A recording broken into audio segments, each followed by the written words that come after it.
¿Qué tal, mis amigos? Un placer encontrarnos una vez más en Baní al Día. En esta mañana me encuentro en compañía del profesor Víctor Paulino, un gran amigo, maestro de larga data en la provincia de Peravia. Vamos a conversar con él sobre educación, la cual ha sido, entiendo yo, su pasión en esta vida. Profesor, buenos días, un placer. Buenos días. Cuéntenos cómo fue su inicio en la educación. Espontáneo, puedo decir, porque yo estaba trabajando mecánico en ese tiempo, tenía como algunos 14, 15 años, estaba estudiando también. Pero en el barrio donde vivía, en el barrio Invi, habían personas que no sabían leer ni escribir. Así comencé yo mis primeros pasos. Y luego, en el año 1978, ya graduado de bachiller, me inicié en Villa Fundación. Y recuerdo que los cursos que me entregaron en ese momento fueron un primero y un segundo. Cursos que siempre se le dan a personas que tienen más tiempo, con más experiencia en educación, pero a mí me entregaron un primero y un segundo. De hecho, fue una experiencia muy buena, porque a pesar de que teníamos cursos con 50, 52 estudiantes, pero teníamos una buena promoción al final de año. Y alfabetizado, ya cuando llegaban los meses de noviembre, diciembre, ya los muchachos se iban solitos. Recuerdo que el libro que usaba era el NAC, el Victoria, perdón. Víctor, ¿y cómo usted se trasladaba hasta Villa Fundación? En un motor. Recuerdo que el primer motor que compré, me vendieron hasta las huellas del motor. Me vendieron un Honda y entonces yo compré este motorcito, tenía que repararlo todas las semanas. Pero viajaba cada día en él, teníamos que ir bien temprano en la mañana porque la exigencia en ese tiempo había que estar bien temprano en la escuela. Y pasábamos el día en Villa Fundación, no podíamos regresar a Baní. Y así comencé mi trabajo. Después fui cambiando de motor con el tiempo, pero mi primer motor fue un motorcito Honda. Con eso me ayudó bastante en mi desempeño como profesor. ¿Usted recuerda su primer salario? 90 pesos dominicanos y tenía un descuento de 2 pesos. Recibía 88 pesos.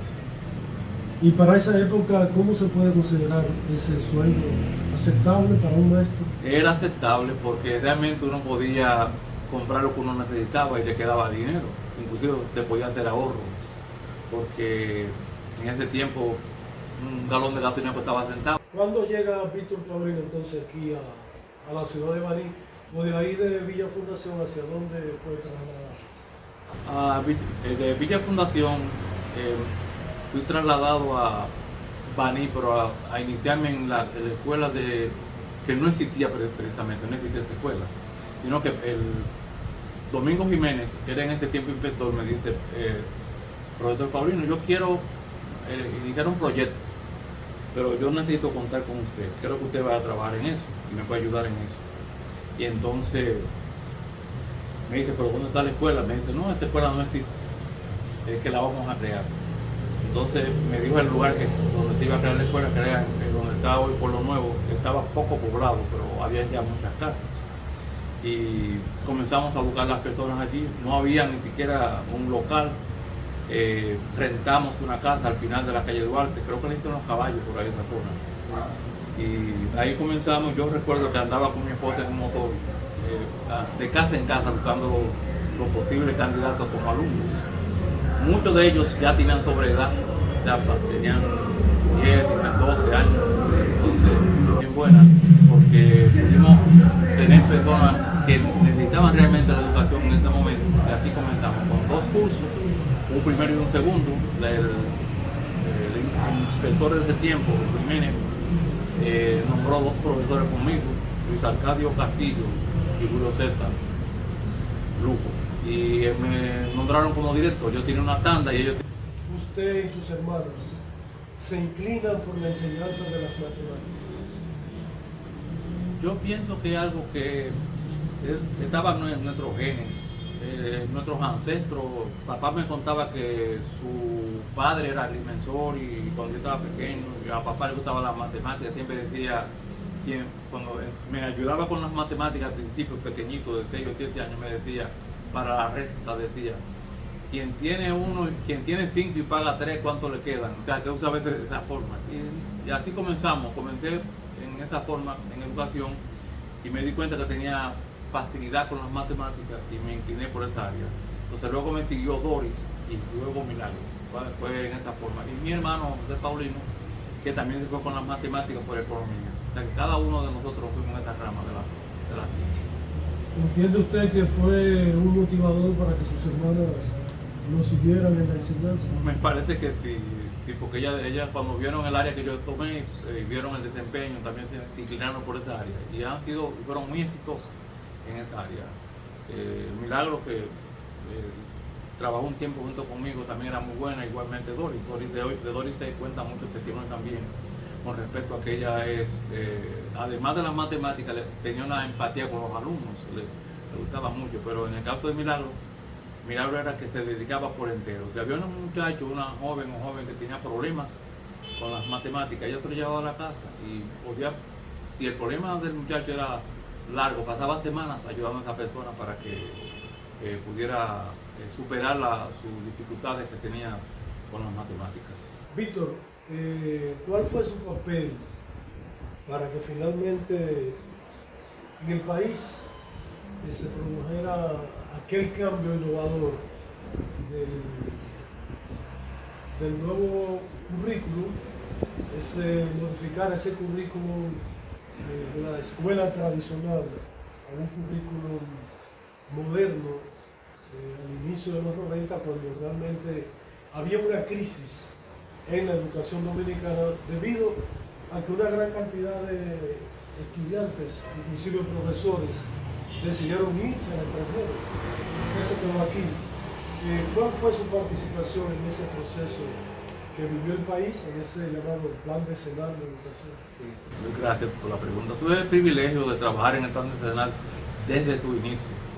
Y recuerdo que estuvimos personalmente trabajando con Lorenzo Guadamón Sandoval, este señor que trajo Jacqueline Malagón para trabajar aquí en el país, y tuvimos varias reuniones en la Escuela Canadá, y fui parte de los equipos que trabajamos para ensamblar el currículum, porque realmente lo que había en ese tiempo un programa, recuerdo que era un programa que tenía una portada verde clara y era más bien un listado de contenidos. Entonces fue un trabajo muy arduo, muy largo, donde tuvimos que trabajar durante semanas. Se reunieron varios estamentos de la sociedad en ese tiempo. Estaba la sociedad civil, habían médicos, agricultores, campesinos, de diferentes profesiones, habían personas allí trabajando en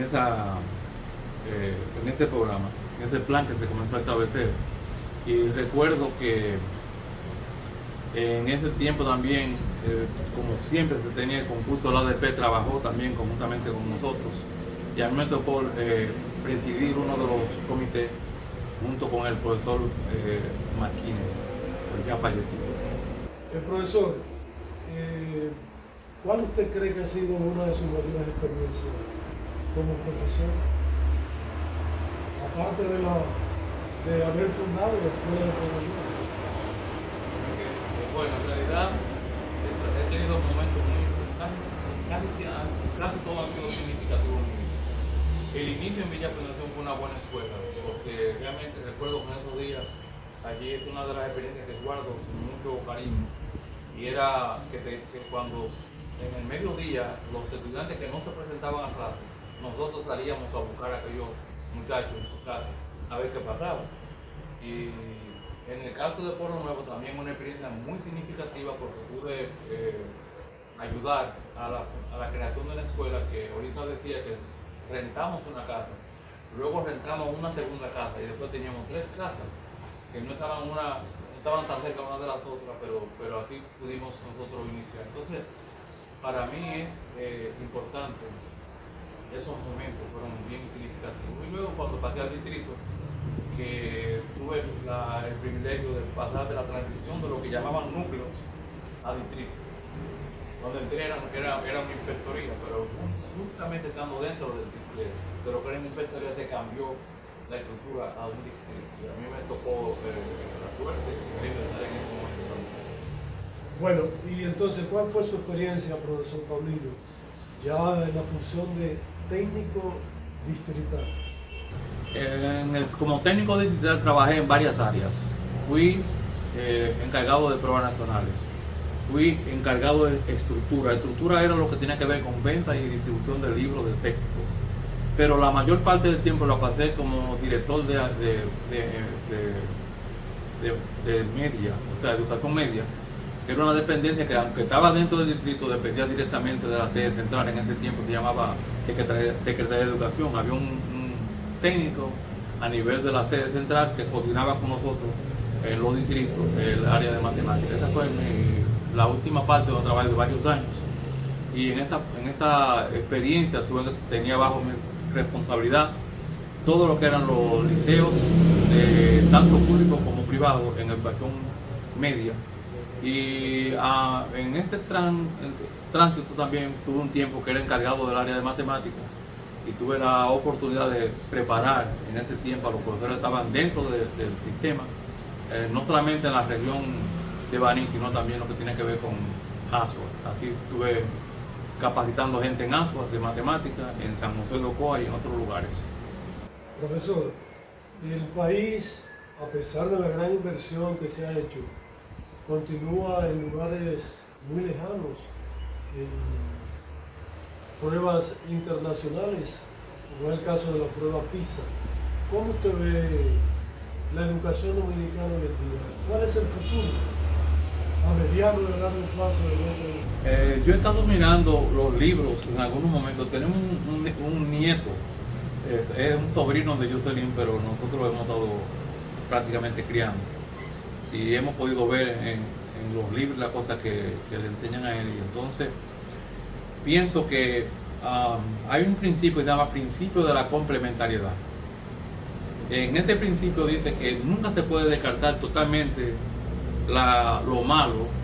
Digo, no se puede descartar lo bueno y asumir como malo lo que es viejo.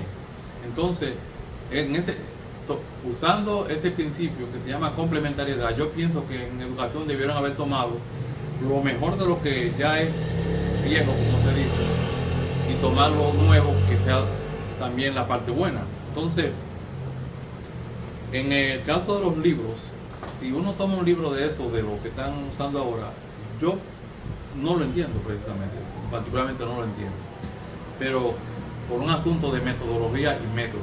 Si usaran un libro que fuera un método, como el caso de los libros famosos Nacho y Victorio, que los padres y los tutores podían fácilmente ayudar a ese jovencito o esa niña que está iniciando su primeros pasos en la escuela, entonces pienso que pudieran mejorar eso. Pero han quitado eso. Me dicen que si encuentran un libro de eso en una escuela pueden ser sancionados los profesores. Eso me han dicho algunos profesores. Entonces me parece que es un asunto de método y metodología. En el caso de la educación de ahora, yo pienso que cuando se habla de currículum, lo voy a poner en la forma más sencilla que se pueda. El currículum es un conglomerado de toda la cultura y saberes que tiene un país, en este caso en educación, el currículo educativo. Entonces, hay una fase que se llama la fase del plan. Y esa fase no se ha dado aquí en el país.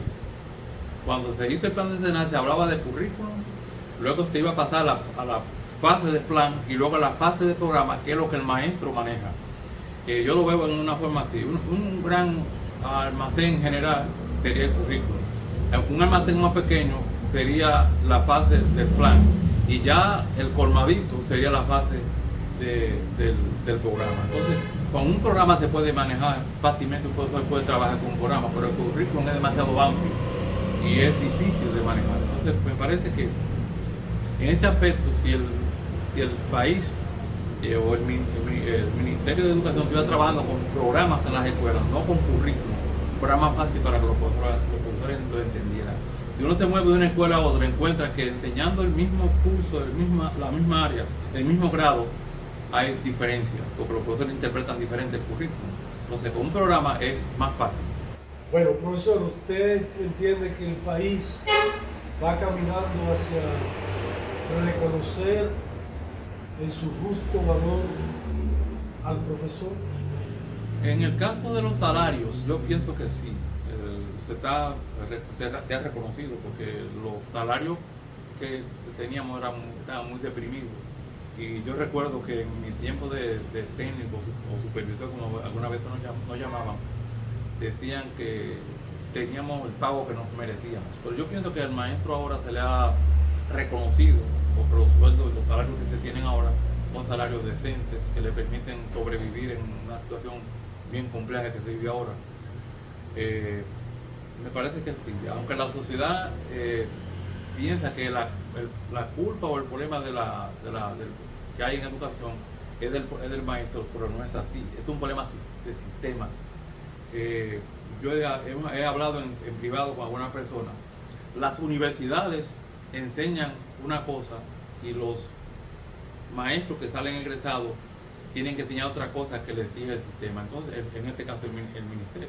Entonces, me parece que debieran ponerse de acuerdo. Yo hablaba con alguien y le decía, ¿por qué las universidades no enseñan a los profesores lo que se va a enseñar en las aulas? Yo recuerdo que en una de mis fases de preparación como maestro de educación primaria, en la normal de Américo Lugo en San Cristóbal, nos enseñaban las cosas que íbamos a enseñar en las aulas. Inclusive la prueba era ir a un aula en cada grado, primero, segundo, tercero, y dar clase en esa aula. Entonces yo cuando me dicen que a un profesor le enseñan una cosa en la universidad, pero que el sistema le pide otro, recordé la historia de la vaca, un hombre que lo lleva legítimo, un campesino saca de un campo legítimo a un congreso, y el tipo se fue, pasó varios días caminando y llegó al lugar, y cuando regresó en su comunidad le preguntaron, ¿y cómo te fue? Todos lo estaban esperando, y dice, fue todo muy bonito, la cama era muy cómoda, todo era muy bonito, pero no me hablaron de la vaca. Entonces, si las universidades pudieran enseñar y preparar a los profesores para el desempeño que tienen a futuro, entonces me parece que fuera más fácil.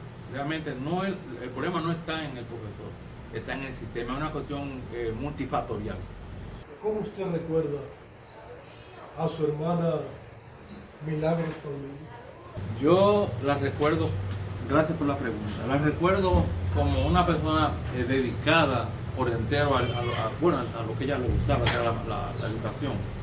Y de hecho, como les decía al principio, ella se entregaba por completo, tanto en su trabajo como profesional, también se entregaba por completo cuando tenía que ayudar a alguien. Pasaba horas, días enteros, buscando la solución a los problemas. Nosotros recuerdo que se daban situaciones a nivel nacional con algunos problemas que estaban en el currículum y lo traían aquí a Baní, y entre ella y yo trabajábamos eso. Mientras quizás yo me retiraba a las 6 de la tarde a mi casa, Milagros seguía y amanecía, porque a ella le gustaba mucho lo que hacía. Es una persona excelente, muy dedicada. Muchas gracias, profesor Víctor Paulino. Para mí ha sido un placer conversar en Baní al Día con usted. Les invito a los amigos y amigas que no se han suscrito a este canal que se suscriban y que compartan los contenidos que estamos produciendo. Muchas gracias, hasta la próxima.